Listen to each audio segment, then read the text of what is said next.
Hi, my name is Ella Harris, and this is my first aid kit. This is a box that typically stays in my car anyways. It does close and lock. And then here is what it looks like inside. I decided to choose this case because it was large enough to hold everything that I needed. It's easy to store in my car and it won't take up much space. So the first supply that is needed is Band-Aids. Band-Aids can be used to treat minor open wounds and bleeding. I have a variety of sizes here, and 1, 2, 3, 4, 5, 6, 7, 8, 9,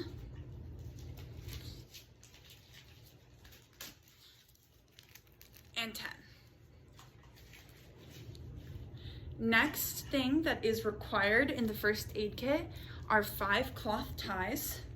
1, 2, 3, 4, 5. Cloth ties are very important in case you need to create a tourniquet in the field or to create a splint. Next is gauze. And gauze is used to treat bleeding by putting pressure over the wound. It's used for direct pressure specifically. 1, 2, 3, 4, 5, 6, 7, 8, 9, and a small one, 10. Additionally, on the lines of stopping bleeding, we also have 3-inch roller gauze here as well. Roller gauze is important to dress the wound by wrapping it around so that that dressing that I showed initially stays in place. Next are ACE bandages. I have 2 different sizes here. ACE bandages are very important so that you can either provide compression on injuries such as like a sprained ankle, or they can also be used to wrap rigid splints in case they might give a person like splinters if it's a piece of wood. But I also do have a different rigid splint. This is a piece of cardboard that has been wrapped and it's very firm. It does not move. This would be used to create splints. Specifically, it would be very useful for the leg, elbow, or arm. Next, I have an instant ice pack. This is important to reduce inflammation as well as pain levels. And then I also have a knife. A knife can be used to cut away clothing in the case of an emergency in which CPR needs to be administered. Next is this pair of tweezers. Tweezers can be used for like insect stings to remove the stingers, or if there's a flea to remove the flea bite. Along those same lines, I have 4 Ziploc bags of various sizes. 1, 2, 3, 4.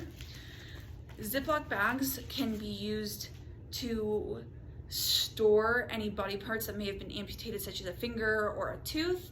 As well, you can put like ticks in the bag so that you can take it to an emergency provider to check it for Lyme disease. Next up are these 2 triangle bandages. These are important to create splints in the field so that the person can return from where the injury occurred to the car or the medical provider. Next are my 2 garbage bags, 1 and 2. Garbage bags are important in the field because they can be used to wrap rigid splints so that the person that needs them doesn't get any type of splinters. They can also be used to store anything that needs to be taken into a medical provider or cover an area if it's like raining.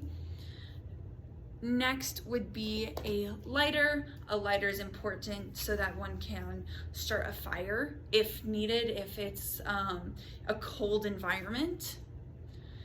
And then I also have these safety pins, and I have 4 of them. 1, 2, 3, 4.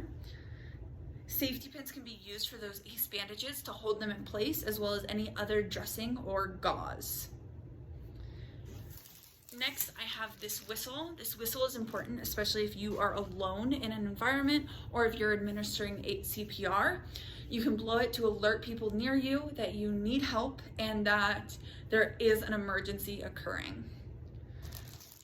Next, I have these 2 pairs of gloves. Gloves are important when giving CPR to reduce the spread of bloodborne pathogens. And then I also have this bottle of hand sanitizer. Hand sanitizer is important so that there are no germs being spread when you're helping someone, especially if for whatever reason you don't have gloves available. You want to make sure your hands are clean and sanitary. Next, I have this space blanket. The space blanket is good to use when a patient may be in shock, or if the person needs to reduce the loss of heat, especially in like cold environments. Next, I have this flashlight that does work. That flashlight is very important for if it's dark outside and you need to be able to see what you're doing. It can be a signal to get help, as well as, again, if the lighting is dim, make sure that you're fully seeing the patient and any injuries that are occurring. Next, I have these 2 Sharpies. So these Sharpies are important for use because if the person is like had a heart attack, you want to make sure that you can write the amount of time or the time that they stopped breathing down on like their forehead. Additionally, you can write the time that a tourniquet was applied on their forehead. This just allows for easier communication between you and then the medical providers. Next, I have these 2 different types of face masks. These are to be used for mouth-to-mouth in CPR to reduce the spread of diseases and germs. And then for my extra items, I included my first aid book. One, this could be used as an extra splint, rigid splint, especially around the arm as folded like this, but also it can be used for reference if there is an emergency occurring and you don't quite remember what to do. It's an easy tool. Next, I have these 2 rolls of tape. This can be used for anatomical splinting, such as like a buddy tape, or if the roller gauze isn't quite holding on the bandages, then you can also use that to hold on any gauze to stop the bleeding. Next, I have a roll of pre-wrap. Pre-wrap can be used as a roller bandage if you run out. It is also typically non-stick, so it can be applied directly to wounds without causing further damage. I also have these alcohol towelettes. I have 1, 2, 3, 4, 5. These can be used to clean an area to prevent infection.